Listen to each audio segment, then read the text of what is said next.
How do we connect to our most authentic self? There are so many different directives out there, so many different methods, so many different messages.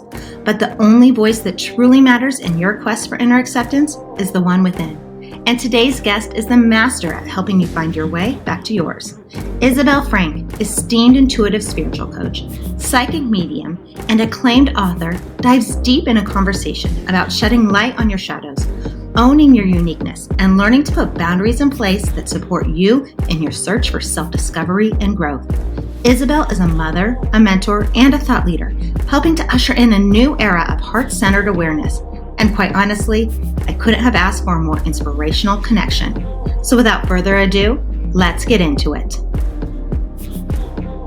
Hi, Isabel. Welcome to Intentional Living with Courtney Meyers. I am so happy to reconnect and have you on the show today. How are you? I'm great. I'm so happy and excited to be here and reconnect with you. It's been so long. I know. It feels like it's been a really long time. When I was talking about having you on the show and I was thinking about it, I thought back to all of our time together when we had a mutual teacher and we went through a lot of different trainings together. And one thing that really stood out to me was we did that breathwork weekend, that intensive in Encinitas, or where was it? It was in Vista.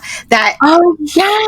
And when we were in that like yurt outside and like doing that breathwork training, and I was going through a lot at that time. I was really like going through wanting all these things in life. And I remember you made this prediction for me that I was going to get pregnant the following January. And this training, I obviously have a very vivid memory. This training was in like February. So it was like a year. And I was just like, I don't believe that. I don't know how that's going to happen. And it literally did. Like, it wasn't with the boyfriend I was with or anything like that. I got pregnant that next January. I married my daughter. Now we have 2 kids. And it was just amazing. And you're just so in touch. But you have been so connected from such a young age, right? You've known this part of you since, I think you said you were 6 years old. Yeah, I was 6 years old when I first started realizing like what I at that time referred to as God. That was what I knew because I was raised in a Christian home and things. And we'd always go to Bible study. And I remember playing games with myself because I would always know what people were going to say before they said it. Like I could hear it. And then like I started getting premonitions and I would see things and what I would say, oh, God's showing me things. So I told my mom and she just was like, okay, like that's great. Like, have those conversations. She didn't tell me I was wrong or bad or anything. So it's funny. And then when I was 7, a year later, I saw my grandmother who passed when she was 32. So never met her. Wow. And I was like, Grandma's in the kitchen. And he was like, yeah, I know. She's there all the time. Like, so I just grew up with thinking that everybody saw, heard, and felt spirit. It wasn't until I took a Reiki class with my old teacher that I was like, then I was 30 years old by then. And I was like, wait a second. This isn't something that happens to everybody all the time. So yeah, I do believe now though that everybody's 100% intuitive and we all have our one big skill set. And if you hone that, then you can hone them all. So I do believe that now, but looking back then, it wasn't abnormal. So it never shut off. Wow, that's really, really cool. I mean, I think that is one of the things that I'm trying to do now because I'm coming into it later in the game. I remember things from my childhood. I remember seeing things and talking to things, but like not understanding. I wasn't in that space where obviously you were safe enough to talk about it and express it and be so supported in it. And now, coming into this world and really understanding what intuition is. And later in life, in my 30s as well, that's when I've started now. I want to allow my children to have that. You're a mom. Do you cultivate that space for your kids now? I laugh right now because when I first started I always like to say, like, I started this before it was trendy, right? Because everybody now is like on their spiritual path, wants to learn Reiki, wants to learn anything. So this was quite a while ago. And people were like, we don't know what the heck you're doing. And my family, even though they listen, often unsupportive. That's a whole nother story. But my children were really young. They were probably preschool age when I started this now. And now they're all in high school. 2 are graduated and I have 2 finishing. And it's been really interesting to watch their spiritual journey, evolve through what even choices I've made and the way that it is. They all have their own spiritual gifts, I definitely think. And it's quite funny to listen. My daughter, who's 15, will be like, oh, there was a guy in my room last night. Can you make sure to clear the space? Sure. Or, my older son will be like, I had this dream. And so they're just very open and they can talk about whatever it is. And at the same time, it's kind of crazy when I'm like, oh, those elves are running around the house again. I got to clear. So it's not like where it's like, this is insane, but it's been funny and it's been fun with them and watching them grow and letting them hone their own abilities on their own. So even though I teach people all day, I have a very hands-off approach with them. I am like, well, when you're ready, I'm here for you. Like I have my daughter, she's super psychic, like exactly like me. Really? And, I'm not jumping in head first going, let's do these exercises or let's learn it. I'm just kind of like hands off. And it's really cool to watch her just be like, oh my gosh, like, guess what happened? And I saw this and I dreamt this. And yeah. Well, I love that because even with my daughter, she's 3, she'll be 4 in September. And my son, he just turned 2, like 2 weeks ago. They are so connected. And I joke about this because every podcast, this is intentional living. It's all about touching base with who you are on the inside and owning your authentic self. But I always come back to the kids. It's obviously a podcast that's geared also towards conscious parenting and allowing your children to explore the side of themselves because they are so born with it. We're the ones that shut it off. And I watch my kids and Harper is like, her dreams are super vivid. She comes to me and tells me all these crazy things. And I'm the same way. I have that same kind of dream. So I'm always like, yes, tell me more and really want to foster it. But with her, she's just such a she's so good at reading energy. She just can read a person like in a split second. The other day, I just talked about this. Yeah.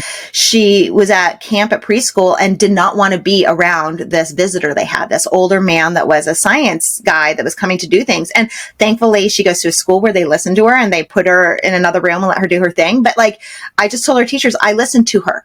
And I think that's one of the best things we can do with our kids is to really acknowledge their feelings, their thoughts, and especially when they're young like that, to allow them to explore it, because then that gives them the tools as they get older to explore it on their own. And you don't have to necessarily teach them because they already know.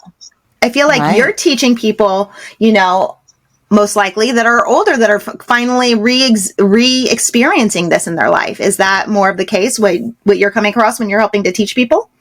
Yeah, I'm reaching more. I do teach more, obviously, adults. I do work with kids, actually. But I work with more adults and teaching them, how to go back into trusting themselves, how to go back into all those times where you've told your intuition that you are wrong, when you've ignored that gut feeling, when you have, tried to do what's right for everyone else but yourself, and learning to go back into that. So I always say, no matter what your abilities, no matter where you're at in life, it always comes back into trust. So I always work with adults I work with a lot of adults in trust and letting go of shame and letting go of guilt, of all these things that we've built around intuition and other points in our life because somebody's told us, we're wrong and it's bad. And, you put everybody first but yourself. Yeah. But the more that we evolve as parents, right, energetically, and the more we become conscious of ourselves, our kids build that and they grow in that. But kids are so fun. And I work a lot when I do with parents and children. It's more about letting, like exactly what you said, Courtney, like listening to the children, but also the parents setting the boundaries and that protective space for those children to grow and expand. And then teaching the children themselves how to set those boundaries around, their abilities. Because for me, growing up with my abilities, I had no boundaries. It was wide open. I didn't understand things. I didn't know how to interpret things. And even though my family knew them, they weren't always supportive. And it was one of those, okay, you got it, but we don't talk about it. Okay. So what kind of boundaries do you set? Like, what do those kinds of boundaries look like? That just because you can feel and doesn't mean you have to feel everything. right? So if you're an empath, just because you're an empath doesn't mean that it is your responsibility, especially children, is so empathic, right? It's not our responsibility to heal everybody. It's not our responsibility to take on those things. And it's okay for you to say no. It's okay for, like you're telling your daughter, it's okay for you to go in the other room or to walk away because you feel uncomfortable. You don't need, and sometimes there's not words to describe those emotions or those feelings, but that's a boundary. And oftentimes, we don't have those boundaries because, like I said, we push into them. Oh, it's just me. I'm crazy. Maybe I'm making a bigger thing out of this, whatever it is. So that's a boundary. I teach children a lot about angels or how to clear their room or their space. We kind of what I call play games, right? Like, what color do you want to imagine? What color do you feel tonight? I have a little girl. She's so cute. And I'm like, one of my clients, and I'm like, so her mom tells her, what color do you feel tonight? She'd be like, I feel like purple. Okay, let's breathe purple in and out, so letting that color, because colors have energy, heal her, and understanding to acknowledge her feelings and her emotions. She calls me her feelings coach. Cutest little girl, but she'll call me and she'll be like, I have big feelings right now. I'm having big feelings. And so talking and listening to your children and understanding that when a children's having a breakdown or a meltdown, they're trying to communicate something to you. So just little things and like that. There's a whole bunch. I think it differs from client to client. I love that. I mean, I just love that, the whole colors and the feelings. It's Harper and I do that in her room every night. She has her little sound machine with her colors, and we pick her color every night. And we do our little song and our color. It's part of our routine. But Hayden, my son, he didn't sleep probably for the first 18 months of his life. Like, I was up still every 2 hours with him.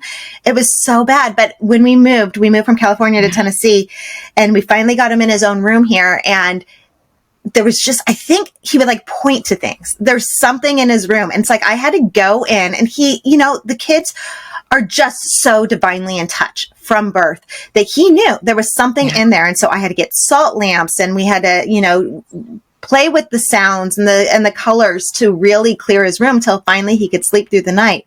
But even with him, I think Harper is super empathic. She has those feelings. It's that like knowing of things. With him, I think he's my psychic one, because my grandfather passed away about a month and a half ago or so.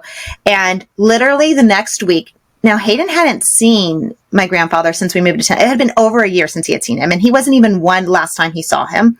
And he looked at my phone. There was a picture of him from when my grandpa was like 18. So like no way he would have ever known who this person was he was looking at. And he goes, Papa, Papa, Papa. And the next morning I go to wake him up or get him out of his crib in the morning, and he's pointing at the corner of the room going, Papa, Papa, Papa. And I think that's a lot of times Spirit's going to come in that way. Who can they connect with in the house? Who can they send their message to? And I think my papa was doing that through my son, because he knew he could connect with him. He knew he can communicate with him. And I think that's so unfortunate as parents when we do not recognize that in our kids and we shut down that voice. So I love that you're working with kids and helping them own that, but also with the parents to allow that space. I think there needs to be more of that now. Yeah, I definitely think, like I said, you are a reflection to your children. And if you aren't healed, you're not doing your work, you're not doing what you need, your child's not going to feel safe or secure to come to you. They know energy. That's it. And I think what you were saying is trusting your intuition. As adults, one of the things that we do need to lean into, and I've talked a lot about this, is that trust factor. We have shut down so much of trusting ourselves. So how do you help others? How do you help people start to learn to trust their intuition without like ignoring their intuition and having like the big catastrophe or the event that happens like, oh, I should have probably listened to that. How do you learn to trust it on the front end? Well, I can't promise that we don't still have those because those happen, I think. But, as being what I call myself a spiritual intuition coach, because I am a life coach as well as like a psychic medium, and I've merged the two. And so doing this through my mentorship programs, either if it's, shadow work or intuition, they both kind of coincide with each other. It's taking them back, guiding them back into the part of them where they lost that trust. So because of my intuition and being able to hear spirit see spirit, however you want to say it. It's knowing the right questions to ask to help you find the answers within yourself. Okay. So using the questions that I'm hearing on where to push you and where to seek you in maybe those traumas, or where the circumstance that sometimes it's not a big trauma, that you've lost it. Mm-hmm. And then building from there to change those beliefs, which is kind of subconscious reprogramming. Mm-hmm. But again, you're having the awareness. When you have the awareness, it's 10 times more powerful than me just going, oh, pluck, move, shift, okay. Right? If you have the awareness, then you're going to learn how to be conscious of what the habits you've picked up when you've lost trust. And so it's just taking you back. Sometimes it looks like taking them back to their childhood, taking them back to their teens, taking them back to these parts of themselves where they didn't feel safe. At the end of the day, that's kind of one of the major things. They didn't feel safe and have the confidence within themselves. And the question is, why? Why didn't you feel safe? And it's okay that you didn't feel safe. Let's nourish that. Let's honor those emotions that we've pushed way deep down and ignored. Let's bring that up and start from there. So going down to the roots and then building until it's like, okay, it's so many phases. It's emotions, it's healing. So how do you bring those feelings up? How do you bring those emotions up if you don't really even know that you've pushed them down so deep? That's a great question. I think, how do you guys, I'm like ready to challenge. I can feel my guides. I'm like, how do you guys want to answer that? and I'm like, okay, I always say that when I'm ready to challenge. I'm like, how do you guys want to answer that? The thing is that we all have an inner knowing. We all have an inner knowing. And sometimes we push them down so deep because the pain that's infected with that trauma is too painful for us to actually maybe process. And that's okay. That's okay. We don't have to. And you don't always have to go through that pain if it's just like, this was so traumatizing. I know I'm going to be triggered in that way. What's important is that you acknowledge what you want to be changed. So even if they're like, we don't really know where we lost the trust, I haven't really, to be honest, come upon that where people don't know. It usually is like, look, I know, we're going to get there. And, like I said, asking those questions and guiding them into, different meditations and their childhood meditation and bringing up things that they're like, oh my gosh, I remember this all of a sudden. But when there's parts of them that can't connect to that, it's asking themselves different questions like, why are you not allowing it? Is it your worth? Where is it at? And then going a different path into maybe your self-worth, and then building the self-worth to learn your value that you can trust, even if maybe you can't remember where you lost your trust. Let's go to your self-worth and build your self-worth to let yourself know that you can honor it and you're worthy of having that trust within yourself, and then building it that way. So it's a full circle, but we come from the self-worth area rather than the trust area. Because I would say, I feel like I've always been connected. I've always been interested in the world, but I really don't know where I would even begin to say I lost that trust. Even talking to you, and I'm thinking about it as we're talking, I don't even know. I wouldn't even know. It's like I had a great childhood. There wasn't anything really big or wrong. So at what point did I shut that down? I had a reading when I was 25 from the Psychic Twins, and they said something happened when I was 3 years old. I don't know. I think they said 3 years old, that I saw something and I shut it down. Now I can't even take myself back there. I can't think or remember. It doesn't I'm like, I don't even know. What would you do in that scenario? How would you go there? With you specifically? Yeah, I don't want to give you a full session on because it's your private life, but with you specifically, what I'm hearing for you, it's not so much about trust with you, but learning to listen. You need to learn to listen and validate what you hear in it. Sometimes when you get your intuition or your senses, right, you overthink and you overanalyze because you're a great planner. I don't know you well, but this is what they're saying. You are a great planner. So you have the tendency to overthink and overanalyze different situations.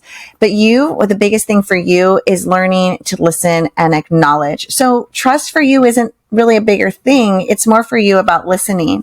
So maybe in that sense, it's not so much of, okay, let's go back to 3 years old where you've lost that trust, but more let's build your listening skills, validate that, and let yourself feel safe in that. When I say safe, what I mean is that oftentimes when people like you right, have these feelings, or your intuition kicks up when you're a child, or different ways, right? We push it off because the energy feels a little foreign to us. Oh, I don't know what this big energy is. I'm a little scared or a little overwhelmed.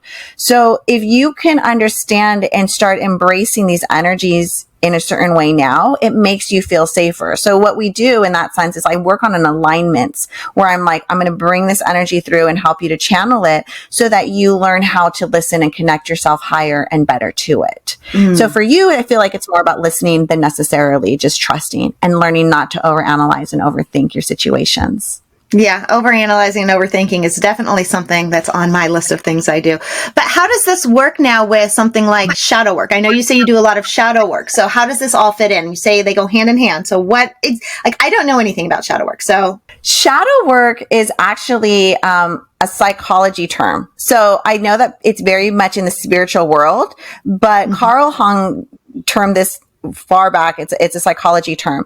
And basically it's everything that we have, I'm going to put it in my own words, that we have taken upon ourselves that we see unworthy, maybe guilt, maybe shame, maybe traumas, maybe things that people are said about ourselves are wrong, even though this is our personality. And we've pushed them to the wayside. Just, you push them to the wayside. So that's your shadow, right? Because it's in the depths. It's your shadow. And then you're over here living your life.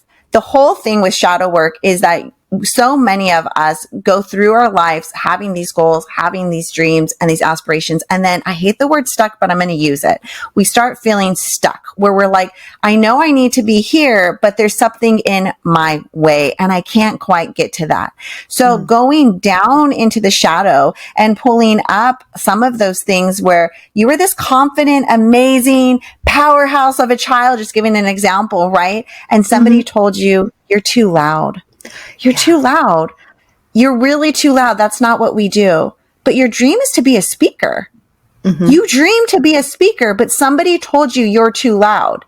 So we go down into there and we honor that child. We honor and again, I'm using child, but it could be any point in age in your life. And we honor that and we connect back into that. Like, sit with that version of you, sit with that pain, sit with those emotions, sit with that part of you and bring it back into allowing you to be self and allowing you to be whole.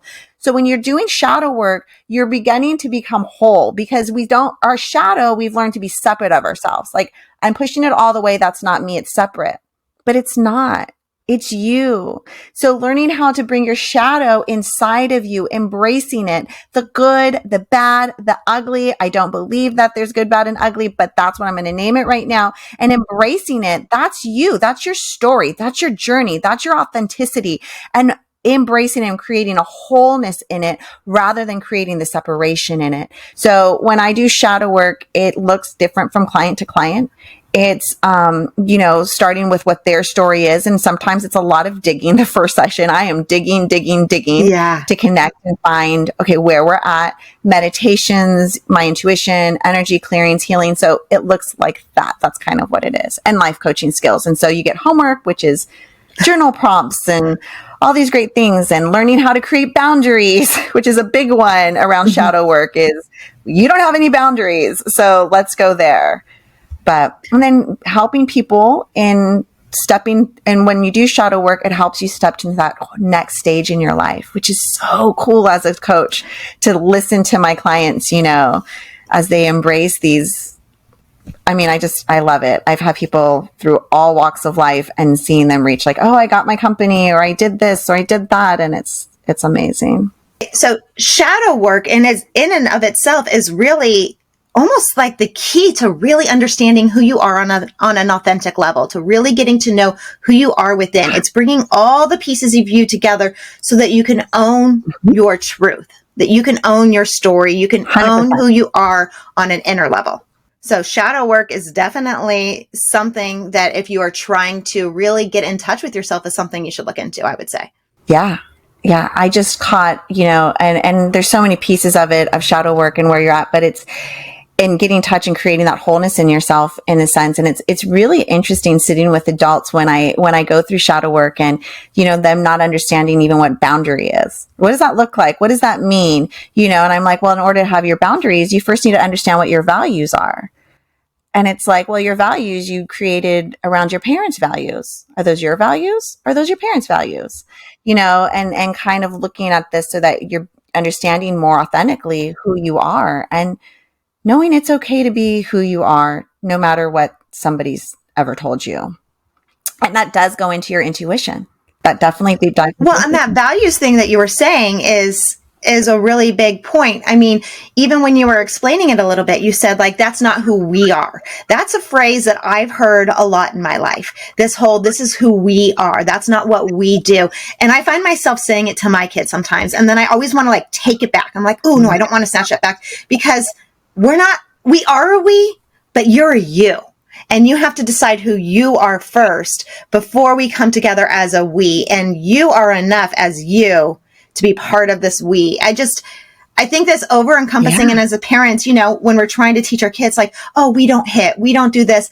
Those are obviously good lessons, but we have to watch our words when we're talking about things like that, because it can group us into something that maybe we don't identify with on our individual journey. Yeah. And isn't it the same in relationships with your partners?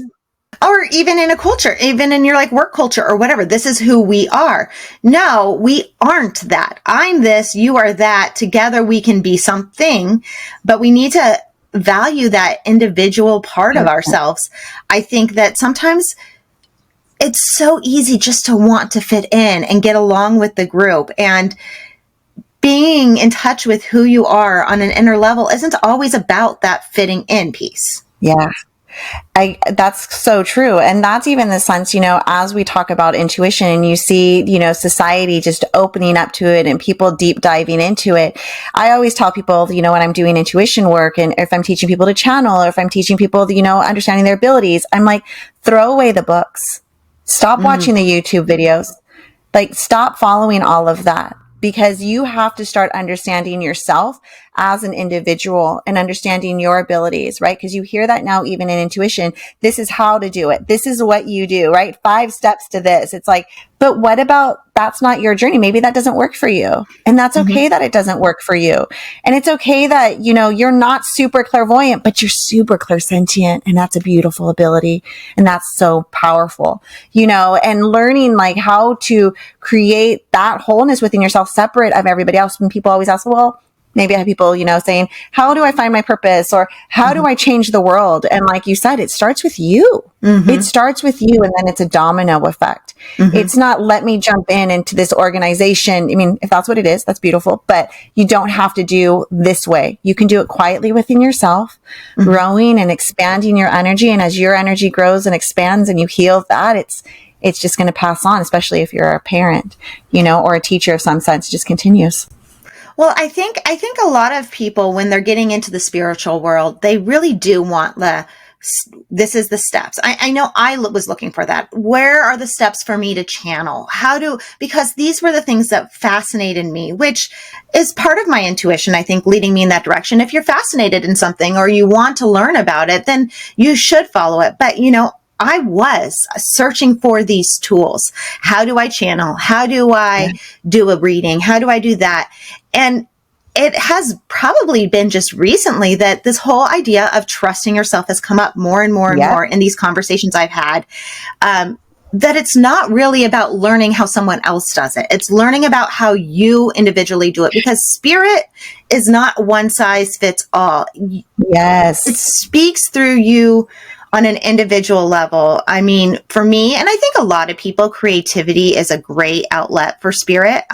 You mentioned journaling. I say, journaling is my superpower. When I put pen to paper, I can manifest, I can write, like things happen when I do that. That is, I think, my gift. You obviously have a gift of being able to connect and reach those psychic realms that I don't see things in that way. I don't hear things in that way. I channel through writing. You are obviously channeling in the moment. So I think that is important to understand when you are on a spiritual journey or you are just learning to connect, that like you said, there's not going to be one book that's going to teach it to you. I had a tarot teacher that was trying to like, get this book and do this, and this is what this means. And it's just like, no, that's not, you want to kind of know the framework of it, but that's not really what tarot is. Exactly. I mean, you said it. There's no one way, and it's coming in. And the beautiful part is when we're speaking specifically with channeling, like we all do it.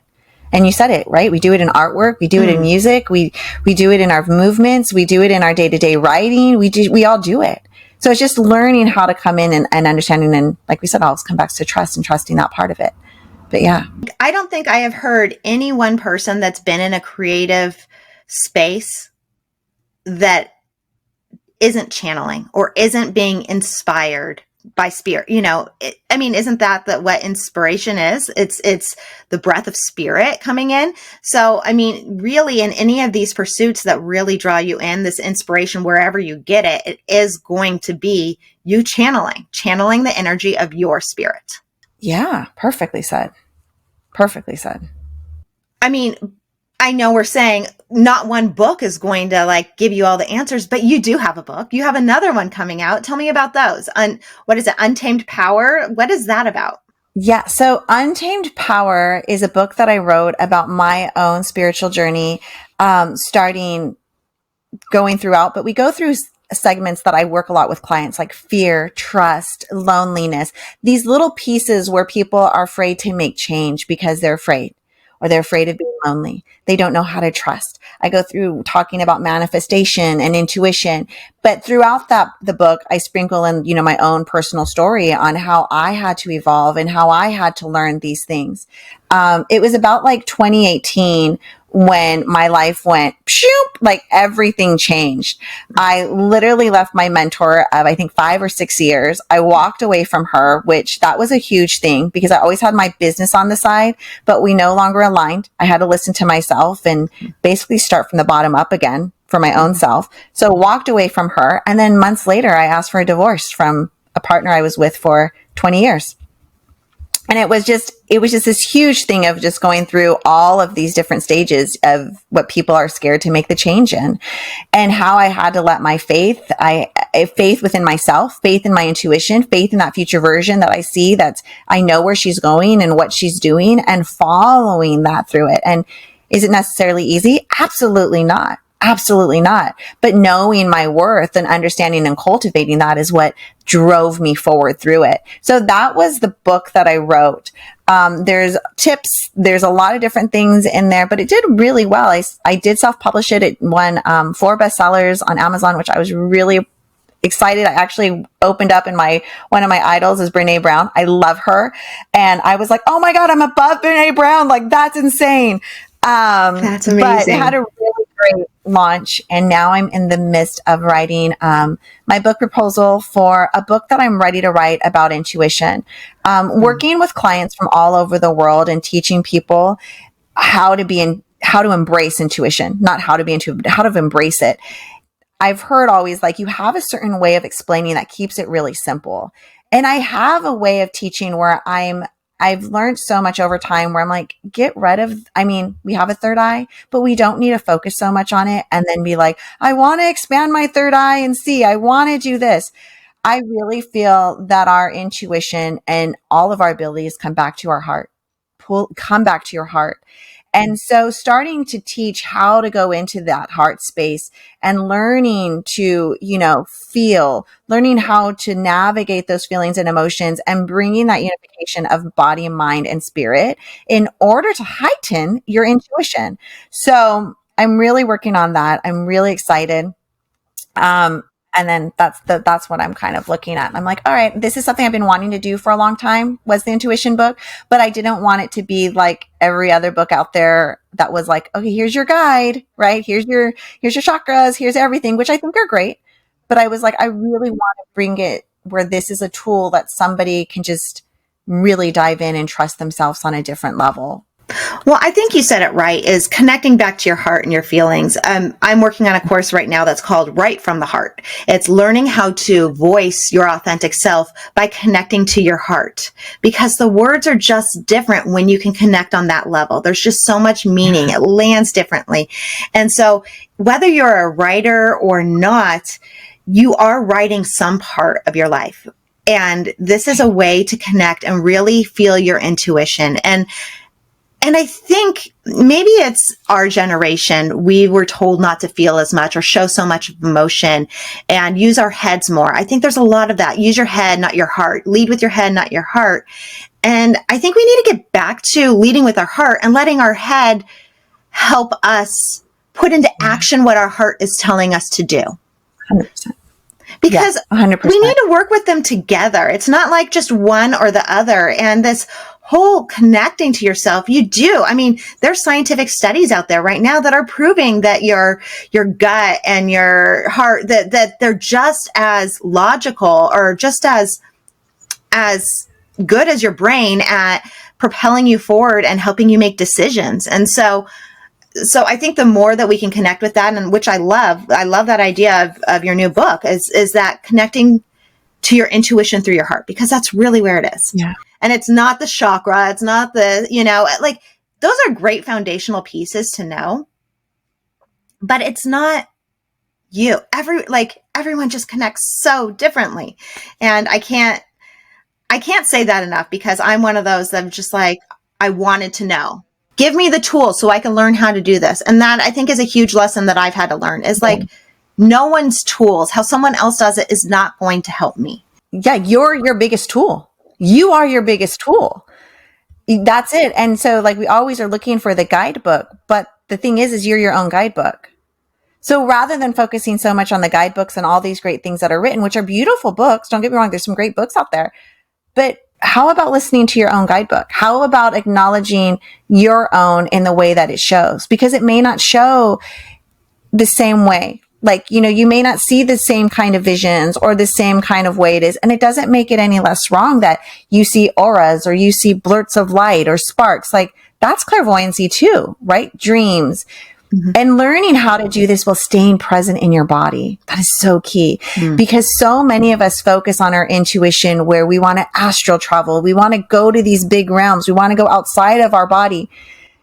But you have to, and I believe it's so important to learn this while staying present in your body, because your body's a tool too. Your body is the most intuitive tool that you have. So why not honor it and stay present and bring that information that you maybe you're receiving from the other realms or other places, bringing it through your body, processing that, understanding and interpreting it in that way, versus leaving your body. And we all are leaving your body, where I feel is such like an escape. It's an escape, right? We think it's a quick fix. We think it's the quick way to heal. We think, I want to be in La La Land. But learning, no, you got to stay here. You picked this body. You picked this journey. You picked these circumstances for a reason in this soul contract. So let's bring you into that present of it, and learning to stay present and grounded.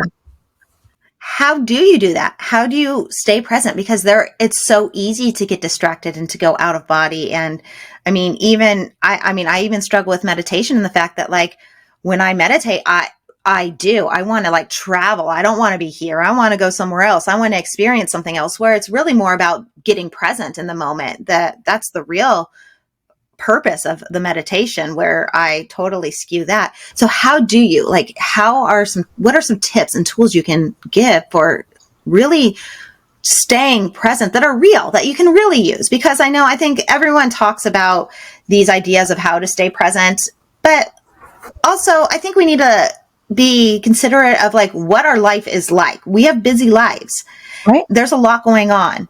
So how do you stay present realistically? I first want to say the big thing is give yourself grace, right? Compassion, because it's going to take work, especially if you're used to not being present. It's going to take work. Mm-hmm. And then it's realizing your triggers, realizing what triggers you when you're going off. When you start that overthinking, that overanalyzing, the anxiety starts kicking in, your heart's racing, right? You're trying to kind of push forward really fast. So it's learning first off to find the triggers. When you find the triggers, or when you start feeling it, because I know from working with people, everybody starts feeling when they're like, whoop, I'm going this way, right? Your body might want to take a deep breath. Okay, I need to pull it back in. And when you see and have that awareness to your triggers, it allows you to just, okay, here's my awareness. It takes practice. Let me pull it back in. Right. And so in order to build that practice, it definitely can look like, hey, every morning yes, it sounds very typical in what I'm going to say, but I make sure I ground before I get out of bed. right? Set those alarms on your phone. Ground, whatever that looks like for you. Breathe, take a moment, pull it back in and be present. Do it before bed. And intentions are so powerful. Intentions are so powerful. So using your intentions to set, I am safe or I am allowed to, feel in my body, whatever that looks like, so that you're not going into the direction of this way. But it's more important for you to catch your triggers and then build the awareness around your triggers to allow yourself to practice that being present in you, and then grounding into that. And that can look like anywhere, like you said, you mentioned meditation. We can imagine the roots, but maybe you don't got time for that. That's fine. Allow yourself just to take a couple deep breaths. It doesn't have to be major. Go outside, take a breath of fresh air, go in the grass, whatever it looks like, water your plants at home, whatever that looks like, just to do it. Because I think we look at I don't even do this or practice grounding or practice being present because I don't got time for it. It's too long. It takes me too long. I don't got time for it. But it can look like singing a song on the radio, right? How many times have we been present in our car and we're singing and then we get download after download after download, right? Because you're just there in that moment. Yeah. I mean, I think that is one of the easiest ways, as a busy mom with really young kids, that I usually do. My kids love being outside. They always want to go outside. So it's like getting outside, looking around, just physically looking. Not just seeing, you say, oh, there's a leaf, there's a blade of grass. There's really naming things you see and taking a deep breath in. I mean, that's all it takes. That takes 15 seconds to do. And you ground yourself back into this reality. So, I mean, and I find myself having to do that throughout the day because it is really easy just to let it go. And then you need to kind of reel yourself back in, back and forth. So, well, you are an amazing teacher. You have so much knowledge. I know you have a podcast. What is your podcast called and where can we find it? Yeah. So I just launched a new podcast with my friend, Meyers. She's amazing. She was a mindset coach at Rikers Island Prison for 10 years. Wow. Yeah. So she's amazing. I want to talk to her. That's fascinating. Yeah. She teaches for Yoga International now. She's great. But we have a podcast together that's really aimed at, we talk a lot from different viewpoints, especially around the BIPOC viewpoint of spirituality and allowing yourself, it's called Motherland. So you are your motherland. So coming back into Motherland, embracing that even through your culture, or just, erasing the spiritual bypassing of a lot of topics that are out there and just learning how to come into, like we say, the wholeness of you. I love it. She said on one episode, instead of saying higher self, right? Your whole self. So stepping into your whole self and understand that. So we talk a lot about different topics. The last topic was vulnerability. We talk about the random things of lucid dreaming and stuff, but spiritual bypassing, toxicity. But it's anywhere on every platform. So you can find it on Spotify, Apple. But yeah, go check it out. It's great. We're having so much fun with it. Oh my goodness, I love that. And I love that she said, and you guys were talking about not your higher self, your whole self, because this term gets thrown out a lot, this idea of living your best life or being your best self. And I really kind of don't like it because your life today is your best self. You are always doing the best you can with what you have in the moment. And so I hate this idea that oh, I'm trying to live up to a better version of me or a higher version of me when we need to embrace who we are now. Who you are now is your best self. And so there's so much growth to be done here. There's so much to learn and there's so much beauty in the moment that you're at, even in the hard moments. This is where you're at and this is what you need to be right now. We always are wanting to jump to the next stage. We always are wanting to move forward so fast. And that's where, we need to learn as humans just to stay where you're at right now. It's not to say that's not coming, but allow it to come and stop rushing it. It's one of the biggest things in the messages I've had for so many people lately is you need to slow down. You're rushing it. And by rushing, you're not picking all the tools for your toolbox because you're not getting all the tools you need for your toolbox because you're rushing them. So when you get there, guess what? You're going to be like, where's that hammer? You left it all the way back there. You got to go backwards now to go find it. I think you're speaking to me. I think I think this is coming to me. I mean, I think I had my mentoring session earlier this week, and literally it started out with like, you are exactly where you need to be. And the stuff you're saying, it's like, I think these are all channeled messages that I need to hear myself, like right where we are. Be happy where you are in this moment. But it is true. And like, this moment is your best moment because you're living it now. And we just need to all, I think, embrace that more. But yeah. And it's okay to be excited about where you're going. Just be where you're at right now. There. Yeah, exactly. Well, thank you so much for taking time out of your day, Isabel. I'm really happy to reconnect and have this conversation. It was really, really fun. I know. I could have talked to you forever. I was like, we can go left, we can go right. Like, this I know. So cool. I feel like we need to have another chat again. And I'm going to put all the information in the show notes of how to get in touch with you. You are such a talented, intuitive and psychic and coach and everything. So you're doing such amazing things in the world. And I'm so glad that you took the time to talk to me and that our paths have crossed once again. It's been so long and it's so nice to catch up. I know. Thank you so much for having me. Thank you. Talk to you soon. Okay. Bye. Bye.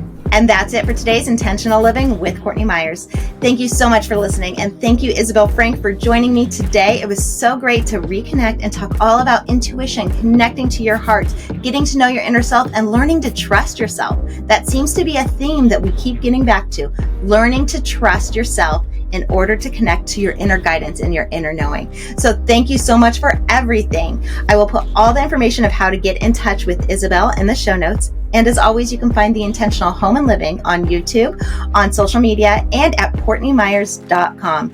Plus, stay tuned. We will be launching our newest venture soon, Intentional Media. I'm really excited to tell you all about that. Good things are in the works. I'll talk to you soon. Bye.